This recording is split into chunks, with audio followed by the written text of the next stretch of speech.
Good afternoon. Thank you, Ambika, for having me. If we haven't got all your popcorn ready, this is the time for popcorn, basically. Talking of tsunamis. Okay, so tsunami is once in a lifetime event. It is serious. Lots of people died. And then you have a tsunami warning system, which also tells you that many earthquakes and many substratific things happen on every other day. It doesn't mean you evacuate everyone and clear everyone from the Andaman Islands. So, do we do MRI for all cranial nerve palsies? I am supposed to talk on no, and my short answer is no. Um, I have some assumptions because the true answer to this highly entertaining session lies not in yes or no, it lies somewhere in between. So, my assumptions are I'm going to talk on isolated because, like Rashmin said, multiple cranial nerve palsies, there's no discussion about it at all. I'm talking about neuroimaging right now when a patient comes to you with, say, a third nerve or a sixth nerve or a fourth nerve. Would you do an imaging today, tomorrow, and review the patient? And lastly, what are you afraid of? The tsunami happens to be the aneurysm. Tumors, you will pick them up. At some point, if you follow up these patients, you will pick them up because these are not nerve palsies which would improve over time. Okay? They're definitely going to be on the downslope. I agree it is important to pick up aneurysms. If you look at this chart here and look at point number 2, if you look at the risk of rupture and what it does to survival rates, if you look at point number 2 where there's no motor deficit due to aneurysms, but there's nothing else except a cranial nerve palsy, the survival rate for a patient is 60%, which means all of you have a role to play in picking this up early and detecting it early. Okay? So, my long answer is going to cover quickly 3, 4, and 6 and some personal thoughts along the way. So, let me start with the fourth cranial nerve. The most common etiology of fourth nerve is congenital. Okay? Congenital may be present since birth, may be presenting at the age of 40 when the fusional reserve breaks down, but that's the most common. What is very interesting in this population-based study, which means it does not suffer from referral bias to a certain institution, is that there was no aneurysm in this list at all. That way, okay? Now, if you look at, so there itself, I can say that you don't need to do MRIs for all as a blanket thing for all cranial nerve palsies. If you look at acquired sixth nerve palsy, in all ages, the idiopathic was 26, but if you look at identifiable causes, you had neoplasms and malignancies right on top. Aneurysms were very rare in isolated sixth nerve palsy. So, once again, would you jump and do an MRI immediately, or would you prefer to wait and see which way the nerve palsy, isolated sixth nerve, for example, in an elderly with the diabetic, it went? It's not that I'm going to say, look, you're a diabetic and you have an isolated sixth nerve palsy, you take Neurobion tablets and come and meet me after 3 months because everything will be okay by then. No. These are all things you need to follow up over time. You have to use your head a little bit as well. Okay. Thirdly, as far as acquired third nerve palsy, the most common etiology, again, in this, this is from the Mayo Group, 42% were presumed microvascular. Okay? And 6% was compression from aneurysm. So there are some of your numbers. But what is interesting is, regarding pupil involvement, microvascular third nerve palsies can present with pupil involvement. And as Rashmin very presciently informed me, that yes, I don't have that particular slide. This is another one. Okay, many aneurysmal third nerve palsies can present with pupil sparing. This is something you have to be very aware about. Okay, so things are not as clear cut as we learned them maybe 30 years ago. Okay, so their criteria for imaging for, say, third nerve palsy, etc., has changed over time. So earlier when we studied, it was pupil sparing. It's usually ischemic. If it's pupil involved, you must do an MRI. Okay. Over time, sometime around 2000 or so, Andy Lee came up with this understanding that if you have complete third nerve muscles involved, but pupil is completely spared, there's no need to image these patients. But if you have partial sparing, partial involvement of the third nerve muscles, but even if the pupil is spared, you should scan them. So over time, this changed to yes, and over time, this has also changed to yes. So I will agree with Rashmin that if you have any patient with third nerve palsy, because the risk of aneurysm is much higher in an isolated third nerve palsy, with or without pupil sparing. So there, my answer would be yes. But Tamhanker's study, which Rashmin quoted, refers to any cranial nerve palsy and says, yes, you should scan any cranial nerve. Now, therein I have a little disagreement with that kind of suggestion. So she said 16.5, and if you remove the third nerve palsies and you remove the causes created like giant cell arthritis, which you would have picked up, this is not something which you'd see on an MRI, 4.6% was the number left for fourth nerve and sixth nerve palsies. So the question I ask you is 4.6 very high or very low for you to decide on doing an MRI right away, okay, on presentation. So this, I think, is open to interpretation. And how many of these, therefore, over a follow-up would have had an MRI anyway because of either non-improvement or worsening of the condition or some new neurological deficits which might happen, okay? So essentially, the Tamhanker paper was, we have a fear factor here that if you don't scan, you're going to miss something like an aneurysm, versus the cost factor which Rashmin had brought up. Should you do a scan for everyone? So either no or yes, and I think the answer lies here. It depends on what. What does it depend on?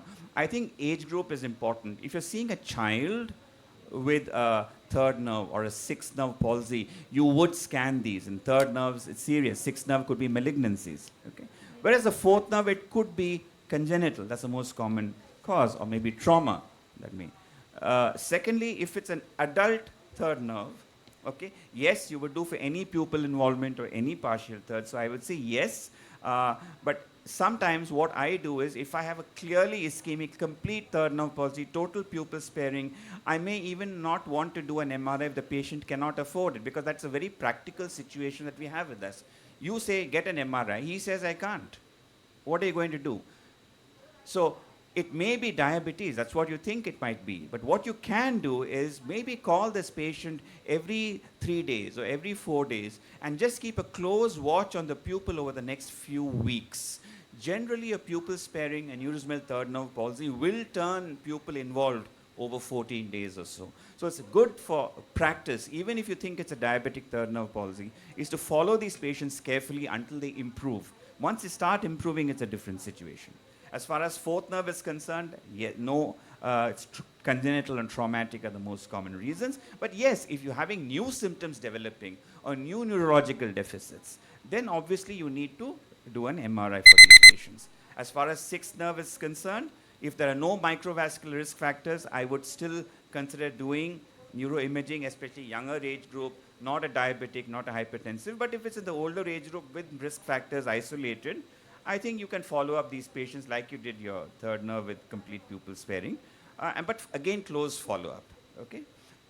Please remember this, headaches. Someone may say headache, but if you're saying a new headache, something different, worst headache of my life, change in characteristics of the headache, or any other deficits that occur, I think it's important to consider neuroimaging, and also any cranial nerve palsy with orbital signs. In a diabetic who may have orbital, it may be mucormycosis, which is also equally life-threatening. Okay, so I think practical considerations could be availability of specialists. If you're sitting in a city with lots of neuro-ophthalmologists, good for you. You need skilled history taking. You need to pick up subtle signs of other cranial nerve involvement, whether it's pupils, and experience does matter. So the question would be, would you also do, for a general ophthalmologist, seeing a patient like this, it might still be a good idea just to scan all these patients if the patient is able to afford it.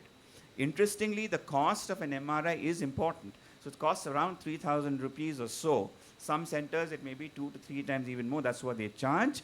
My question to you is, would you therefore, at least to rule out an aneurysm, would you at least consider just doing a CT angio? Just that. That alone will do and to help you to decide this is aneurysmal or non-aneurysmal. So question is, neuroimaging on presentation in isolated cranial nerve palsies, it depends. But if you say neuroimaging on presentation for all cranial nerve palsies isolated, I would say no. This was an interesting comment I thought I'll end with. This was a paper which came out, I think, in Lancet. I think, should we replace the art of clinical acumen with the science of clinical decision rules, like an algorithm. Okay? This was in response to an article called High Risk Clinical Characteristics for subarachnoid hemorrhages. Okay? So the thing he said was medical practice is increasingly based on protocols and decision tools, I agree, driven by the need to demonstrate that you're following the best evidence and also in an attempt to avoid litigation. My point is this, that we should also, however, remember that not all patients fit neatly into protocol boxes and that the best clinicians often make decisions based on their instincts, which have developed through experience. And that's why it's not called the science of medicine. You are involved. It's called the art of medicine. Thank you.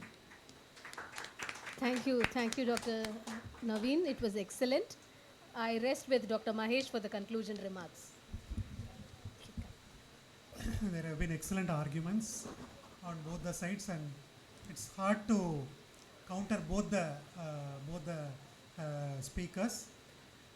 So, in a nutshell, whenever we see an isolated cranial nerve palsy, I apply what Dr. Neil Miller has told us. He says that sixth nerve is a tumor nerve. So whenever we see a sixth nerve, we always have the fear of a tumor. So I feel it's better to do a neuroimage, MRI, all sixth nerves. I mean, other panelists may differ on my thought, but I'm scared of sixth nerve because it's a skull-based lesions can affect that and other things. As far as third nerve is concerned, we have very clear protocols and definitions, which has been appropriately told by both the speakers, and pupil involving, pupil sparing, and if it is pupil sparing, if it is complete or incomplete. If it is what generally we have seen in clinical practices, if it is complete with a documented blood sugar levels, high blood sugar levels, and if the ocular movements are completely restricted, but pupil is perfectly reacting, we always take a chance and say that we'll wait and see. We can do that.